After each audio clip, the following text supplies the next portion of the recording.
That's where I long to be, with my three good companions, just my rifle, pony and me.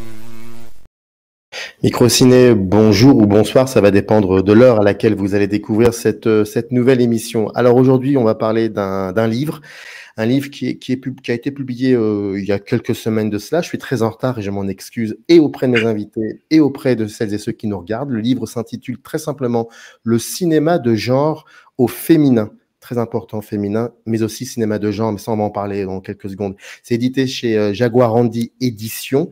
Je voudrais remercier Jules Trassard parce que voilà, ça a été un peu l'intermédiaire et bien sûr mes invités d'être là et ça me fait énormément plaisir. Pourquoi le cinéma de genre au féminin? Parce que déjà, il y a deux personnes qui sont savamment posé la question.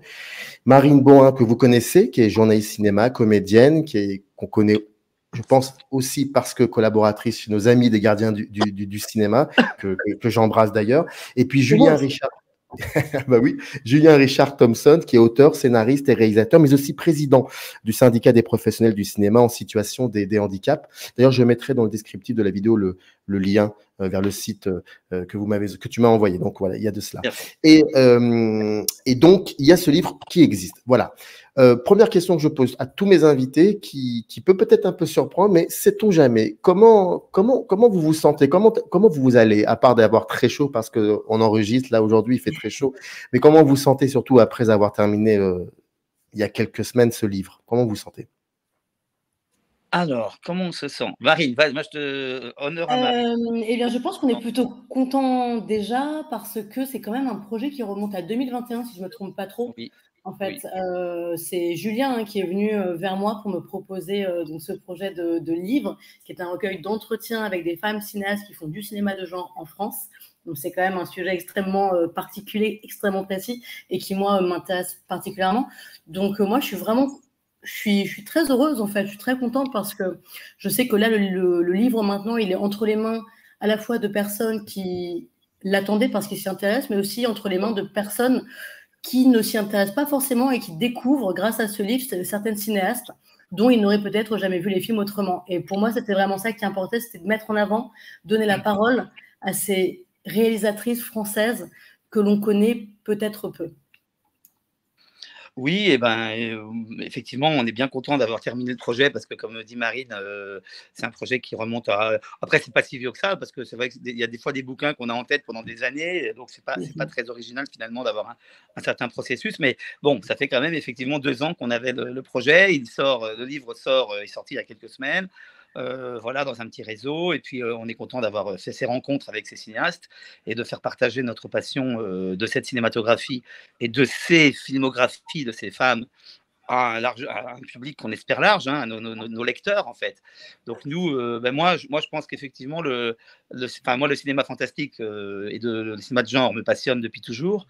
Et puis également de voir un petit peu l'évolution du monde de la culture, le combat des femmes pour exister et conquérir des territoires un peu nouveaux, comme notamment le cinéma d'horreur ou le cinéma fantastique. On est un petit peu témoin de ça en ce moment. C'est un peu, je vais presque dire que c'est historique.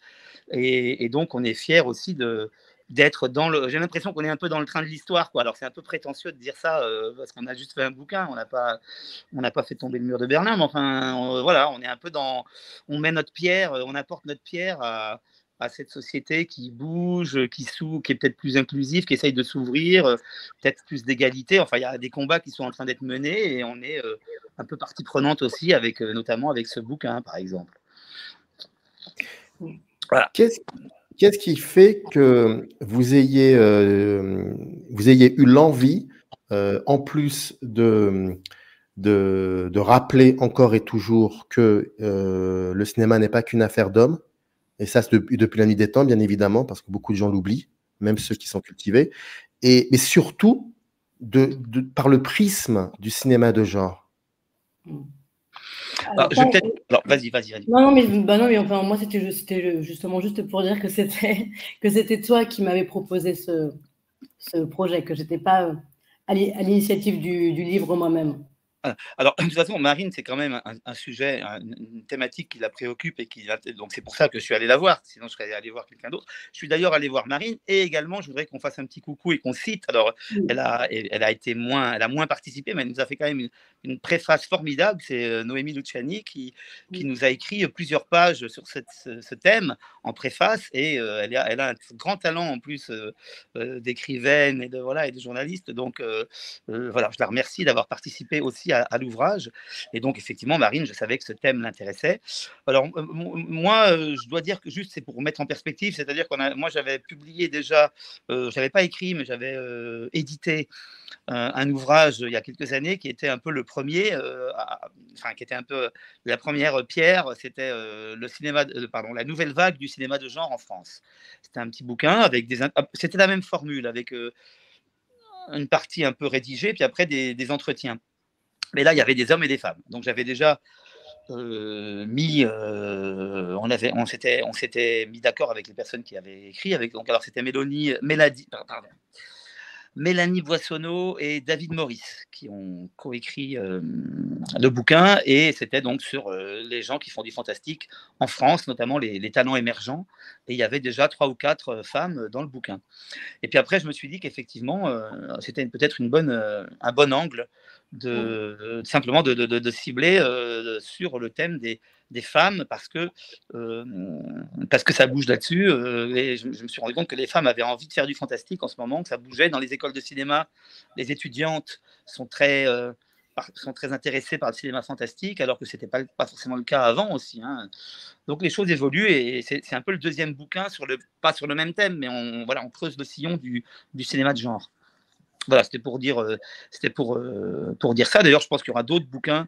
On fera d'autres livres plus ou moins en rapport avec le cinéma de genre dans les années qui viennent. Alors, je sais que Marine, le cinéma, tu le questionnes énormément parce que tu es aussi critique de cinéma. Et j'aurais voulu savoir, toi, est-ce que effectivement, pour mieux comprendre cette situation-là, il fallait surtout questionner le cinéma de genre, parce qu'il y a bon nombre de réalisatrices qui ne font pas des films de genre, donc ça ne veut pas dire peut-être.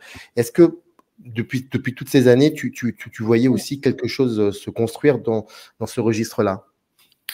Je crois que ce qui est très intéressant avec le cinéma de genre, c'est que c'est un cinéma qui est à la marge.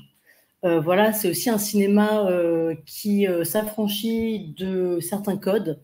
Donc, l'on peut faire potentiellement aussi avec peu de moyens. Donc, oui, je pense que dans tous les cas, le cinéma de genre est, il est porteur de beaucoup d'évolution, de beaucoup d'envie, de beaucoup d'inspiration, que ce soit en France ou ailleurs.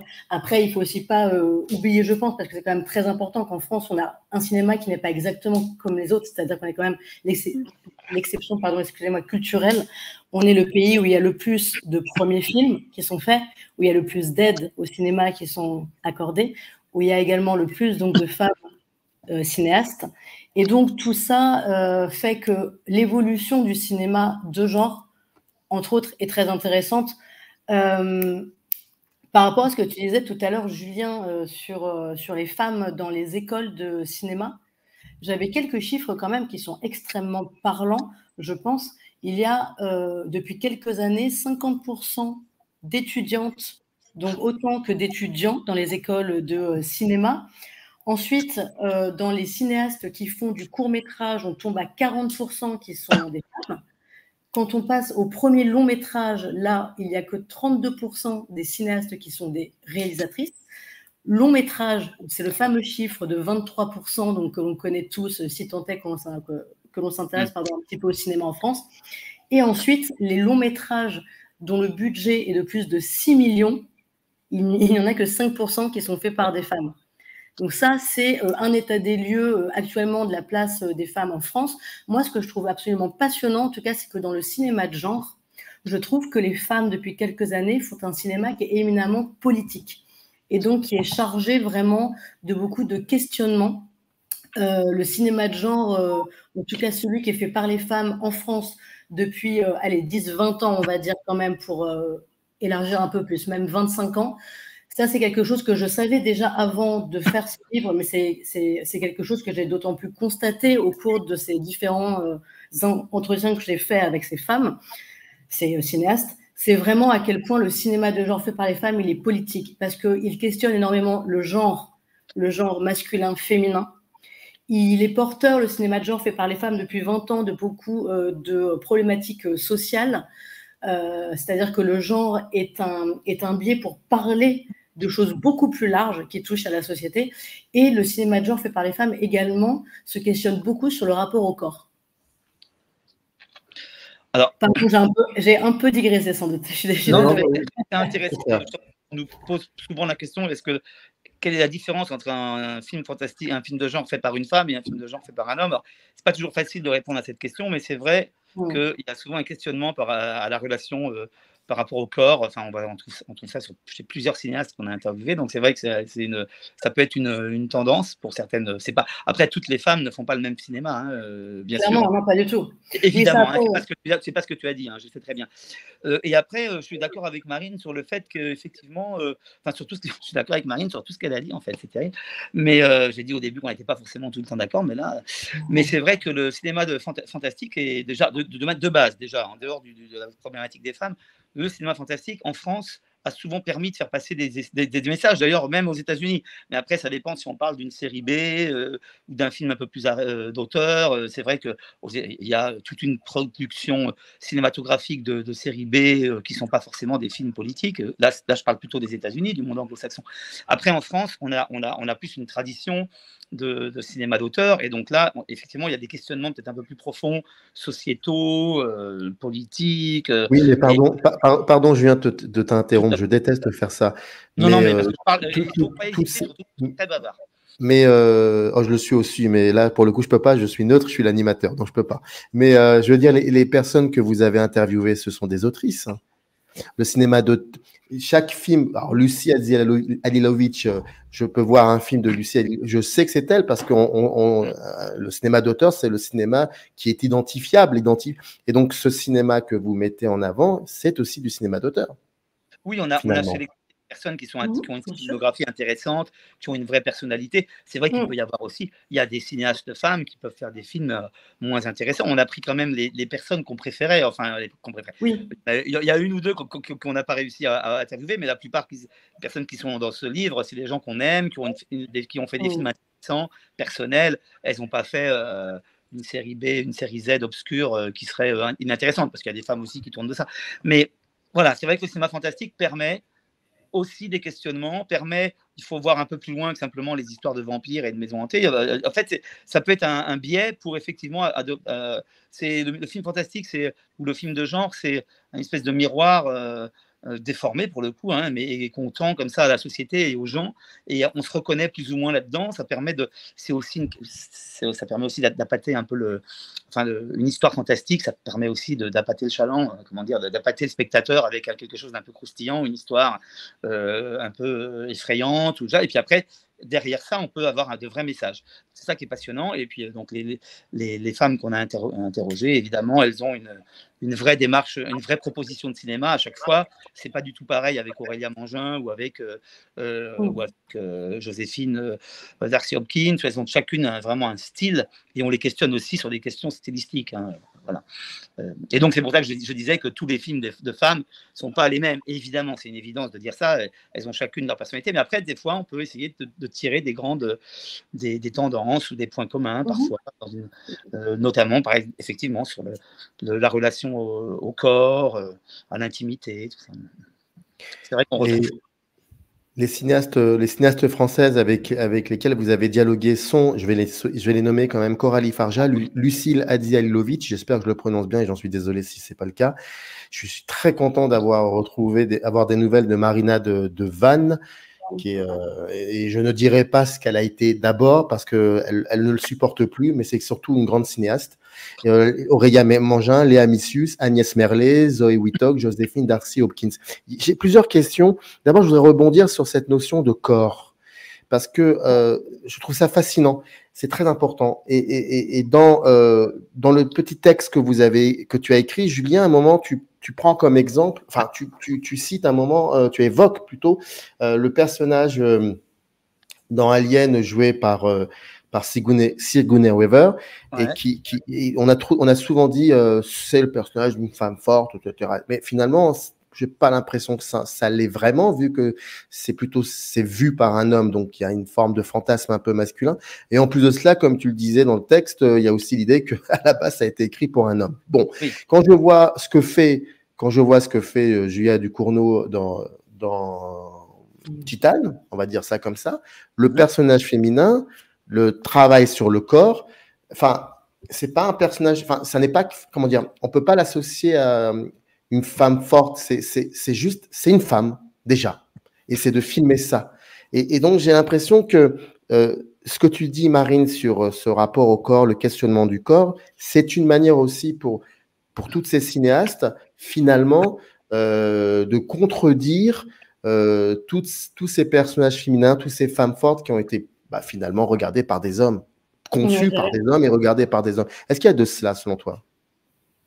Oui, bah là, je pense que tu fais, comment dire, tu parles de ce qu'on appelle le male gaze, qui est cette notion que notamment la théoricienne du cinéma Iris Bray développe depuis pas mal d'années et qui s'est démocratisée. Donc, c'est super parce que maintenant, on parle en effet du male gaze et du female gaze.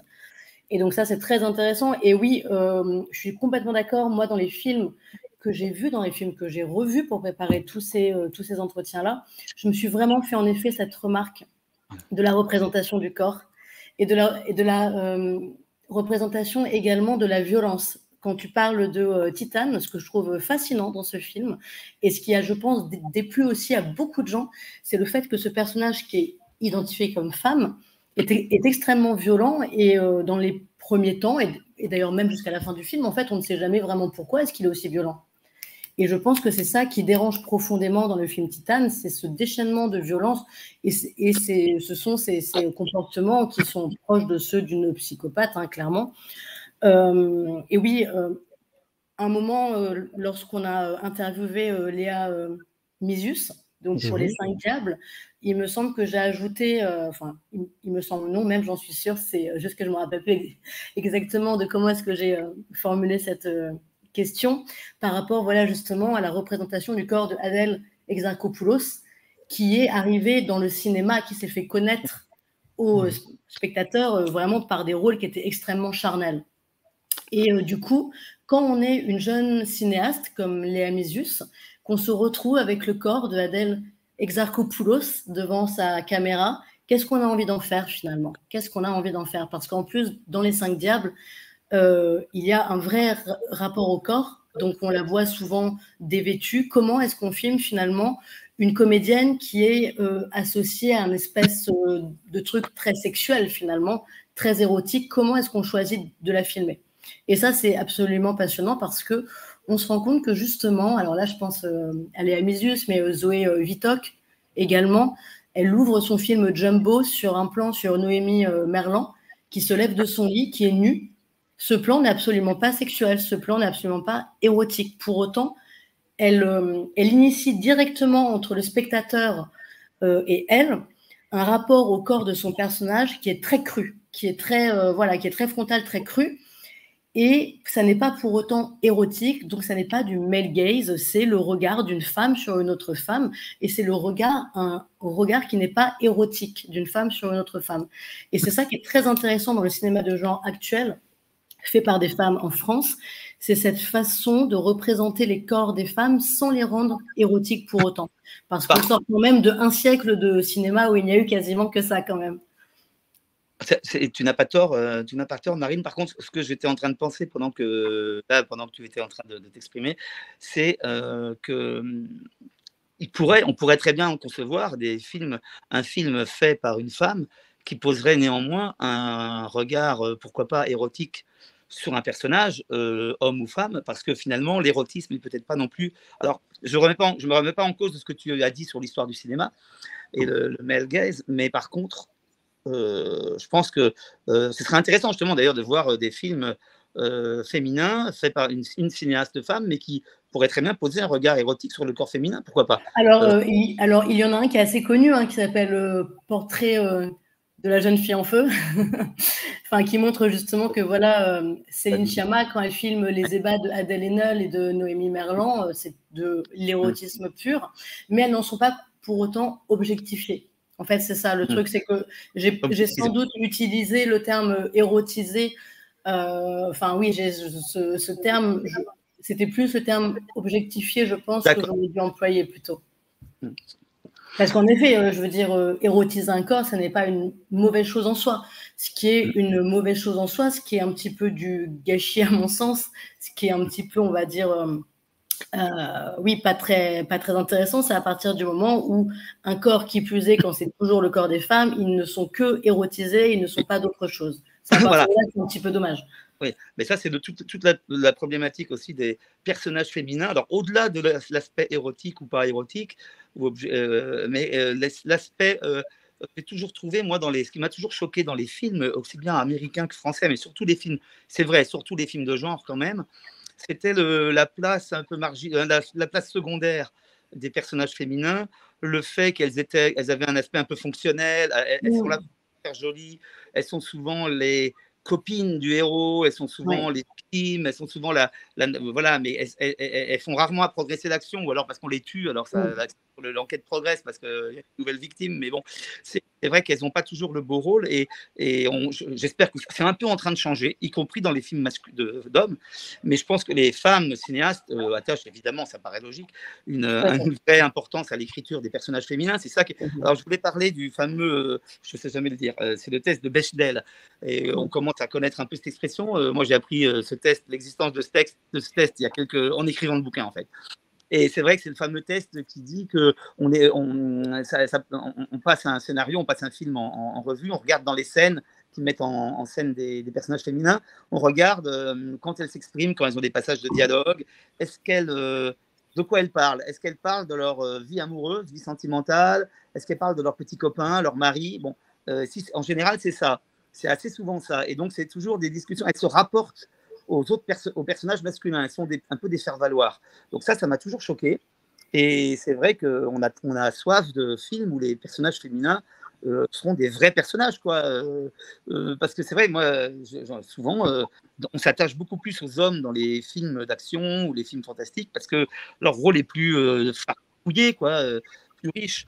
Voilà. Moi, ça m'a toujours choqué. Moi, quand j'ai écrit des scénarios qui, la plupart du temps, n'ont pas été tournés, n'ont pas été financés, j'ai souvent pris des personnages féminins en héroïnes et je les traitais, enfin, j'essayais de les traiter comme des personnages masculins, quoi. C'était le héros, quoi. Donc, c'était pas simplement la femme la victime, la sœur, la petite nana qui passe, qui est sexy et tout. C'est des vrais personnages qu'il faut écrire. Alors, j'espère que les femmes auront plus de facilité pour peut-être écrire des personnages féminins, mais je pense que les hommes aussi, je pense qu'un scénariste homme peut aussi se mettre à la place c'est un effort peut-être d'imagination, mais je pense qu'il n'y a pas de fatalité, on peut écrire quand même pour des personnages riches dans les deux sexes, je pense. J'espère. Alors oui, bien sûr, on peut en fait, c'est ça qui est beau, c'est qu'à partir du moment où on se documente, où on s'intéresse aux personnes qui ne sont pas comme nous pour écrire des personnages qui ne sont pas comme nous, on peut le faire. Le souci, moi, c'est vrai, l'une des choses que je reproche beaucoup au cinéma français, au cinéma d'une façon générale, c'est que l'on voit que que des scénaristes qui sont des hommes d'un certain âge, on voit très vite que quand ils écrivent un personnage de femme de 30 ans, ils n'en ont pas autour d'eux et ils n'ont pas du tout demandé à aucune femme comment est-ce qu'une femme de 30 ans parle, pense, se comporte. Et ça, pour moi, ça se voit vraiment. Et je pense aussi qu'on commence de plus en plus, justement, à se séparer de ça, à se rendre compte, justement, vraiment de ce problème. Je pense à un film de genre qui est, pour le coup, fait par un homme, mais c'est le film de Bertrand Bonello, Zombie Child, qui se passe dans un lycée de jeunes filles. Et il a demandé à sa propre fille, qui avait 15 ou 16 ans au moment, du coup, de ce film-là, il lui a vraiment demandé comment les filles de son âge parlaient, en fait, pour écrire par rapport à ça. Et ça, je trouve que c'est une démarche qui est tout à fait louable. Et oui, et j'espère vraiment qu'il va y avoir une remise en question de plus en plus par rapport à ça. Mais dans tous les cas, le fait que le cinéma soit de plus en plus inclusif, de plus en plus diversifié, tend à ce que, ce phénomène-là. Quand vous avez commencé à travailler sur cette thématique et surtout déjà premièrement comment vous avez choisi les personnes avec qui vous souhaiteriez dialoguer, comment ça s'est fait, et puis surtout est-ce que vous saviez exactement ce que vous ne vouliez pas quand vous alliez commencer à faire les entretiens avec elles? Alors, cette question est difficile quand même. La première partie de la C'est pour ça que je la pose, sinon… voilà, oui, c'est piège, hein, c'est à la fin de l'émission, ça y est, on se fait attraper là. Non, mais en fait, la première partie de la question est facile, hein, parce que, comme je disais, le choix des cinéastes, on s'est réunis avec Marine, on a effectivement listé les personnes qu'on aimait bien, les cinéastes qu'on avait envie qu'on aimait bien, quoi, et on en avait un certain nombre, peut-être une douzaine, une quinzaine. Certaines, on n'a pas pu. Bon, je l'ai mis dans le livre, donc je peux dire que Julia Ducournau, malheureusement, on n'a pas pu la contacter. On l'a contactée, mais elle n'a pas souhaité donner suite. C'est dommage parce que c'est vraiment elle est emblématique du cinéma fantastique français et aussi du cinéma fantastique féminin. Et donc ces films ont quand même, qu'on aime ou qu'on n'aime pas ces films, en tout cas ils comptent. C'est dommage, on aurait voulu vraiment lui poser des questions. Mais après, d'autres, c'est celles qu'on aimait bien, et puis la plupart ont dit oui, et on les a interrogés. Voilà, ça s'est fait un peu comme ça, quoi. Et après, par contre, la deuxième question qui était qu'est-ce qu'on voulait pas, qu'est-ce qu'on avait peur de, qu'est-ce qu'on ne voulait pas obtenir. Alors là, je sais pas trop. Non, c'est pas ça. Pardon, c'est moi qui me suis mal exprimé. Non, je vous laisse. Quand vous avez commencé à travailler sur les… Je laisse à Marine. Elle est compliquée la deuxième partie. Je la laisse à Marine. Quand vous avez commencé à travailler sur les questions, est-ce que vous saviez déjà ce que vous ne vouliez pas faire? Alors peut-être que je ne sais pas, j'ai un petit élément pour répondre à ça. Pour ma part, en tout cas, je sais que je ne voulais absolument pas poser les mêmes questions à toutes les personnes. Voilà, j'en ai interviewé 4, je crois, sur les 8. Je savais que je ne voulais pas poser les mêmes questions. Voilà, que je ne voulais pas tomber sur à chaque fois quelle est votre définition du cinéma de genre, comment vous vous considérez en tant que femme.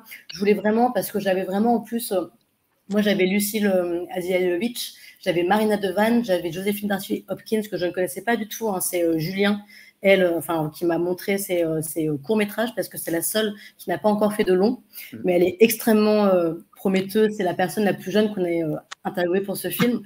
Et voilà, donc elle, c'était la seule que moi, je ne connaissais pas avant. Et la quatrième, c'était Agnès Merlet. Et c'est vrai que pour le coup, c'était des femmes quand même assez différentes. Enfin, le choix était assez… éclectique de base. Il y en avait dont j'avais déjà dit. Intéressant de dire, effectivement, c'est que c'est parce que ça se dit, quand on dit les noms et les prénoms, ça transparaît pas, mais c'est des personnes qui sont pas du tout du même âge, pas de la même région. Enfin, elles ont des parcours assez différents. Puis donc, encore une fois, il y a des filles qui ont 30 ans, il y en a d'autres qui ont 60 dans les personnes qu'on a interrogées. Donc, ça donne quand même un peu des réponses un peu différentes, des parcours différents. On ne faisait pas du cinéma de la même façon il y a 20 ans, 30 ans aujourd'hui. Hein, les choses ont un peu évolué. Oui. Pardon, moi, je pense aussi que ma principale interrogation quand j'ai fait toutes ces interviews, c'était vraiment de ne pas non plus tomber dans la langue de bois. Je pense qu'on a plutôt évité ça. Enfin, en tout cas, j'espère. Je pense qu'elles ont plutôt été sincères et encore une fois, c'est ça que j'ai vraiment trouvé extrêmement intéressant, c'est que, par exemple, Marina Devan, elle a vraiment eu le sentiment, et je pense qu'elle a raison, parce qu'en plus, j'ai fait un autre entretien encore plus long pour SoFilm avec elle, où vraiment on a approfondi un petit peu tous les événements assez tragiques qu'elle a connus dans sa vie, de cinéaste, de scénariste et tout. Et elle a vraiment ce sentiment qu'on lui a fait payer le fait d'avoir été une femme. Et d'avoir été vraiment comme ça dans le cinéma fantastique, en plus à gros budget, puisque elle, pour le coup, c'est la seule cinéaste, il me semble qu'on a interviewé, qui a eu à un moment entre les mains un budget de plus de 10 millions d'euros. C'était pour le film Ne te retourne pas avec Sophie Marceau. Et donc, elle a vraiment ce sentiment-là, et je pense que malheureusement, elle a raison, elle l'a payé très très cher. Le fait d'avoir été une femme comme ça, qui a été très mise en avant, qui a vraiment connu un espèce de buzz, même si vraiment le terme est un peu galvaudé, mais au début des années 2000. En revanche, les femmes plus jeunes qu'on a interviewées, elles, la question du genre, j'ai vraiment l'impression que pour elles, ça n'est même plus une question vraiment. C'est-à-dire que plus les femmes sont jeunes et moins elles ont la sensation d'être confrontées à du sexisme, à de la discrimination, et tant mieux. Et c'est vraiment très bon signe, je pense. Et moi, je fais la même réflexion. Effectivement, je pense que j'ai l'impression que les femmes, les nanas qui sont à la Fémis aujourd'hui ou ailleurs, et qui sont sortent d'une école de cinéma, qui font des courts-métrages, qui se lancent dans le métier, qui ont 25 ans, 30 ans, je pense qu'elles n'ont pas il n'y a pas des bâtons dans les roues aussi importants. Alors, je ne dis pas qu'il n'y en a pas. De toute façon, il y en a. De toute façon, n'importe quel cinéaste, homme ou femme, rien n'est facile. Hein. Il faut, à part pour quelques-uns, mais vraiment les fils d'eux. Mais je dirais que c'est quand même un métier difficile. Et je pense que celles qui ont vraiment essuyé les plâtres, quand je vois par exemple Agnès Merlet, ça a été compliqué. Il a fallu qu'elle s'expatrie pour tourner. Il a fallu qu'elle aille en Irlande pour avoir des capitaux étrangers. Parce que déjà, tourner du fantastique en France, déjà, même pour un homme, hein, c'est compliqué parce que c'est pas un genre forcément très apprécié. Mais là aussi, les mentalités évoluent. Et aujourd'hui, c'est quand même pas pareil qu'il y a 20 ans ou 30 ans. Moi, je sais ce qu'on me répondait, moi, quand j'avais des scénarios il y a 20 ans. On me disait des grosses bêtises, que les films fantastiques, c'était pour les gamins, que si on mettait une maison hantée dans son scénario, c'est qu'on n'avait pas d'imagination et qu'on était un débile un peu, quoi. Aujourd'hui, on me répondrait pas. Et moi, à chaque fois, je commentais sur le fait qu'on pouvait néanmoins, par ce biais-là, évoquer de grandes émotions universelles, des problématiques sociétales et tout. Mais bon, on ne voulait pas m'écouter. Aujourd'hui, les décideurs du cinéma français ont changé de mentalité, puis il y a eu un renouvellement. C'est pas forcément les mêmes décideurs, c'est des plus jeunes, donc ils sont plus ouverts au cinéma de genre. Et effectivement, voilà, les femmes prennent leur place, et les jeunes femmes, ça leur paraît naturel de prendre toute leur place, puisque il y a moins de retenue, et ça reste un combat. Mais je pense que voilà, on est sur la bonne pente, quoi, il me semble. Hein. Après, c'est mon côté optimiste. Mais même quand je parle de handicap, même quand je parle d'inclusion, moi je suis un militant de la société inclusive. Et tout à l'heure, tu as rappelé que j'étais président du syndicat des professionnels du cinéma en situation de handicap. Donc, je travaille pour un cinéma plus ouvert et des métiers du 7e art plus ouverts aux personnes en situation de handicap, aux minorités. Et je pense qu'on est quand même sur la bonne voie. Voilà.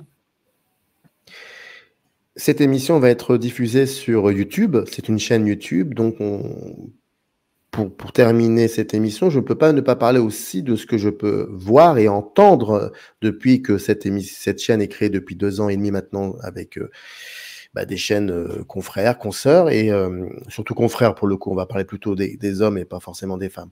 Et moi, ce que j'entends lorsque, par exemple, prenons Titane, quand Titane est arrivé, j'ai cette impression, moi je suis très pessimiste pour le coup, moi j'ai cette impression que même si, j'ai l'impression que le réel, sur les réseaux sociaux, comme par exemple sur YouTube, de personnes qui ont des chaînes YouTube, ça reste un problème. Je n'ai pas cette impression que ça va s'ouvrir. Alors, dans la presse écrite, quand je lis des articles ici et là, dans la presse radio aussi, ou dans des sites internet, des véritables revues de cinéma, il n'y a pas cette capacité à toujours mettre en avant le fait que le film répond à un cahier des charges, de mettre aujourd'hui en avant les femmes, etc. C'est des bêtises, quoi. Alors que sur YouTube, qui est quand même un endroit où il y a à boire et à manger, certes, mais c'est quand même un endroit qui est énormément vu, pour le coup, même plus que dans la presse écrite, et je suis le premier dégoûté. Mais j'ai l'impression que parfois, on ne veut pas voir, par exemple, on refuse la violence de ce personnage féminin dans Titane, alors qu'on l'accepte chez d'autres personnages masculins. On refuse beaucoup de choses, on veut pas les voir et finalement on refuse ce qu'on appelle le progressisme, en fait, avec quelque chose de ce genre. Donc je suis pas forcément si optimiste que cela. En plus, Marie nous rappelait ce fameux chiffre de 23%. En plus, souvent, même si tenté, les questions ne se ressemblent pas, mais les réponses sont souvent, elles sont communes, surtout par rapport au financement. Beaucoup de cinéastes, femmes, ne peuvent pas faire autant de films qu'elles le souhaiteraient parce qu'il y a des problèmes de financement. Voilà. Après, tu vois, en vrai, sur ce que tu dis par rapport à YouTube, donc pour avoir été, on va dire, un peu actif quand même, oui, donc sur la chaîne des gardiens du cinéma pendant 3 ans, moi, j'ai vraiment remarqué et subi à quel point YouTube était profondément sexiste. Enfin, vraiment, vraiment. Ah bah oui. Oui, Je veux oui. dire, Ah oui. j'ai vécu des superbes choses, enfin, j'ai fait des super rencontres grâce à cette chaîne. C'était super et c'était pour moi, on va dire, une autre façon de faire mon travail de journaliste cinéma que de parler de films devant une caméra, en me filmant toute seule. Enfin bref, c'était autre chose que d'écrire ou de faire des chroniques radio, etc.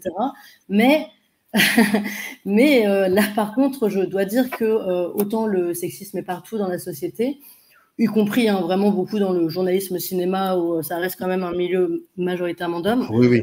Alors Bien YouTube, sûr. par contre, sur YouTube, j'ai vraiment pris ça de plein fouet, oui, sur YouTube. Et donc, en effet, je comprends ce que tu veux dire parce que je pense que tu passes plus de temps aussi que moi sur YouTube maintenant, vu que moi, j'ai un petit peu lâché la rampe par rapport à ça. Donc, en effet, toi, tu dois vraiment avoir le nez dedans, en quelque sorte, avoir le nez dans le sexisme de YouTube et en avoir plus pleinement conscience que moi. Mais pour ce dont je me souviens, en tout cas, au cours de ces dernières années, le sexisme est clairement présent sur YouTube et le progressisme manque cruellement. Je te rejoins là-dessus. Ouais. Est-ce que peut-être, Julien, je t'en prie. Oui, j'ai envie de me faire, c'est mon côté, voilà, l'optimiste de service, mais je ne vais pas m'exprimer sur YouTube parce que je connais comme tout le monde YouTube, mais je ne suis pas un spécialiste et je n'ai pas de chaîne YouTube. Donc, mais en revanche, sur voilà, dans la production cinéma traditionnelle, ça, il y a quand même, moi je vois que je participe à certains travaux avec le CNC, c'est davantage des travaux sur l'inclusion des personnes en situation de handicap, donc c'est pas les. Alors il y a des femmes aussi, bien sûr. Mais c'est pas forcément. Mais bon, je vois quand même que les pouvoirs publics, le ministère de la Culture, le Centre du cinéma font des efforts pour l'inclusion, des vrais efforts avec des budgets, avec des réglementations, sachant qu'on ne peut pas réglementer non plus 100% des choses, parce qu'on est quand même dans le domaine artistique et qu'on n'est pas non plus en Corée du Nord, donc on ne va pas non plus obliger, mettre des quotas obligatoires par exemple, un film sur 2 serait fait par une femme, ou tel sujet serait abordé obligatoirement. Bon, non. Mais il y a quand même de l'incitation réelle, il y a des subventions qui sont décrochées quand il y a un certain nombre de femmes qui sont chefs de poste, par exemple. Ça, c'est notamment les féministes qui ont abouti à ça. Moi, je sais que j'ai abouti aussi à ce que des choses se fassent sur l'inclusion des personnes en situation de handicap. Dans les tournages, il y a des subventions complémentaires et tout. Donc là, en ce moment, voilà, ça c'était pour me faire le défenseur du cinéma français, pourtant que j'ai parfois critiqué, qui est un petit peu une grosse péniche, quoi. Hein. Ça se manœuvre avec difficulté, le cinéma français. Mais en même temps, c'est une vraie cinématographie. Il y a quand même 200 films ou 250 films qui sont produits par an. Donc on peut être fier de ça. Et je pense quand même qu'il y a, en tout cas, les autorités font des efforts. Et alors après, il y a aussi autre chose, mais ça nous emmènerait trop loin dans le débat, mais je dirais qu'on parle beaucoup de la télé, du cinéma, il y a aussi les plateformes. Alors on peut en dire du mal, il y a du bon et du pas bon, il y a à boire et à manger, il y a voilà, ça peut, les plateformes parfois peuvent amener au déclin, on peut dire, des salles de cinéma, quoique c'est pas complètement vrai des fois, mais bon, en tout cas, il y a quand même, par exemple, bon, je ne vais pas citer certaines des plateformes, mais les plus grandes font des programmes avec des thématiques quand même qui sont générales. Il y a beaucoup de thématiques sur l'intégration des minorités, que ce soit les minorités sexuelles, les minorités voilà, au niveau du handicap, etc. Il y a quand même, je trouve qu'on est vraiment dans une période qui prend en compte les minorités. Ça peut parfois être de l'affichage, mais même si c'est de l'affichage, c'est pas grave, parce que les mentalités évoluent quand même. Même si une chaîne fait un film sur féministe parce que ça va rapporter de l'argent, parce qu'elles ont envie parce que la chaîne a derrière, elle va avoir derrière son idée de se redorer son blason, n'empêche que c'est quand même un progrès et c'est quand même à saluer. Chaque petit pas, c'est quand même un pas dans la bonne direction. Donc voilà, moi je mettrais un peu, alors je ne parle pas de YouTube parce que je connais moins, mais je mettrais quand même un peu d'optimisme. J'ai vraiment l'impression que les choses bougent depuis quelques années. Le cinéma de genre au féminin, c'est édité chez Jaguar Andy Éditions. Je n'avais pas montré d'ailleurs la couverture, c'est bien dommage. Donc on reconnaît, je vais pas la nommer parce que c'est Adèle. J'ai peur d'écorcher son nom. Donc mais Marine, toi tu l'as bien dit. Voilà. Je sais dire Apichatong ou Ersetakun, mais j'arrive pas à dire Adèle. Et ben ça c'est déjà très très bien. Ça ne sort pas hyper souvent, mais c'est pas facile. Je me la pète un peu. En tout cas, cool. Le cinéma de genre au féminin, Marine Bohin, Julien Richard Thompson, il y a une préface de Noémie Luciani et c'est édité chez Jaguar Andy Édition. Le lien dans le descriptif de cette vidéo, comme d'habitude, vous cliquez dessus et vous tombez sur la page dédiée au livre sur le site de l'éditeur. Merci beaucoup en tout cas à Marine et Julien d'avoir été là. C'était un plaisir. Et puis maintenant, c'est à vous, celles et ceux qui nous regardent, de faire le travail, de leur lire. Merci à vous deux, en tout cas. Merci beaucoup. Merci beaucoup. Générique. Arrive in the canyon, that's where I long to be, with my 3 good companions, just my rifle